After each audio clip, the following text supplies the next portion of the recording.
ஆசைக்குள் வைத்த அழகினை எடுத்தேன், ஆசைக்குள் வைத்து உனக்கென கொடுத்தேன். இதமாகத்தான் பதமாகத்தான் என்னை தீண்டு தாகம் தணியும். ஓடைக்குள் வந்த மலரினை பறித்தே, ஓசைகள் இன்றி மணி முத்தம் பதித்தே.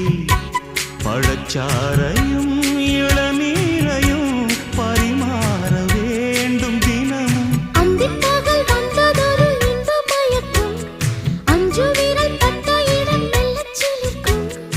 எங்கெங்கே தொட்டாலும் அம்மம்மா உற்சாகம் அங்கங்கே உண்டாகும். வா கன்னத்தில் கன்னம் வைக்க ஒத்துக்கும்.